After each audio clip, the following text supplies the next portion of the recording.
How to deal with triggers after infidelity.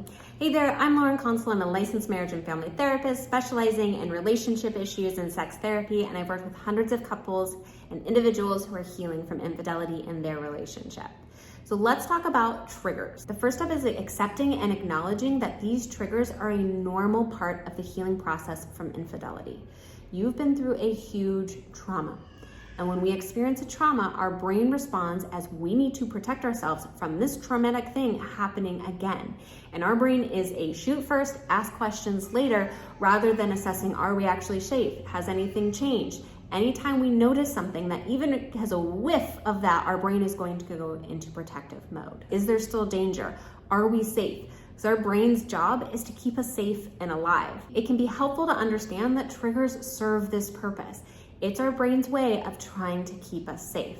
And sometimes acknowledging that helps us accept them a little bit better and manage them.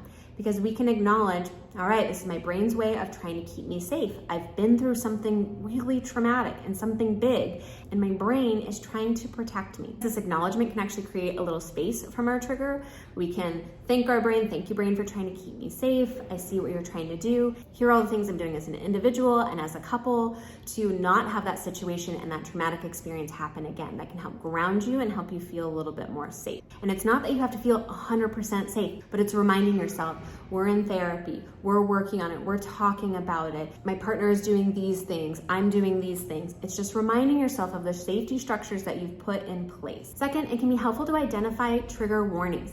A lot of times we feel triggers coming on in our bodies before we're consciously aware of them. So the more we can reflect on what are the tells that I have that I'm starting to feel triggered? What do I feel in my body? And the better we can recognize that, the better we can intervene later on when we feel those things again in the future, so we can manage them. It's not preventing triggers. We can't stop triggers from happening, but we can learn to manage them so they don't feel so overwhelming or don't last as long or aren't as intense. It helps to do it retroactively, looking back. What did I first feel? What was happening? Looking in reflection on it. So in the future, you can notice those things and then intervene before they get too big. Because remember, this is our brain's way of keeping us safe. So it starts to send us signals. And if we don't pay attention and acknowledge those signals, our brain's going to make it bigger and bigger until we do pay attention, because again, it's trying to keep us safe. So we acknowledge those signals earlier on, soothe ourselves, let ourselves know I am safe. It's going to let those feelings not be so overwhelming, and we can manage them better. Number 3 is turn towards your partner when you're feeling triggered. Let them know that you're triggered. Try to express how you're feeling, what you're thinking, what's going on for you. These don't have to be perfectly articulated, but it's really about holding that with your partner rather than just having this all go on your own. Of turning towards them, letting them be there with you in it, letting them provide support or reassurance if that's what you need. This can really help rebuild trust in the relationship because they're in it with you. Sometimes it's difficult for people to do this in the moment. If you can't do it in the moment, that's okay. Let them know afterwards. Just try not to hold this only on your own. It's about you sharing this with your partner so you feel like they're in it with you as a partnership and you're not so alone in it. Number 4, anticipate future triggers. These can be dates, people, places, things that you think might trigger you. Now, you cannot predict all triggers, and sometimes triggers are just intrusive thoughts that pop into your head.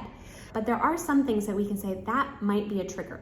And what I found is the more people actually prepare for potential triggers, the more they're better able to manage them. It's the ones that kind of come out of left field, a smell, a sound, just a thought that really feel overwhelming because I wasn't expecting that one. So let's manage the ones that you can potentially expect.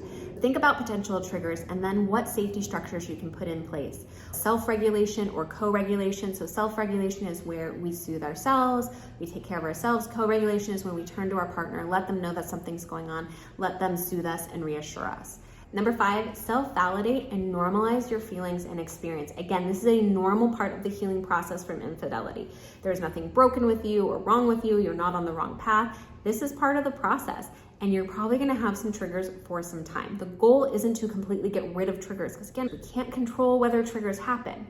But what our goal is to decrease the intensity, frequency, and duration of when those triggers happen, because you're better able to manage them and you're feeling more safe. It can also be really helpful if your partner validates and normalizes your feelings and experience too. Again, this is a long process. It's not just, okay, we did our hard work for 3 months and we're all good to go. It's a long process of healing, and you guys have to be patient with yourselves and the relationship and the healing. There you have it, some of the best ways to deal with triggers after infidelity. These are things that come up with my clients all the time. If you have other ways that were helpful for you dealing with triggers from infidelity, drop them in the comments below. Let's support each other. And if you like content like this, be sure to like this video and subscribe.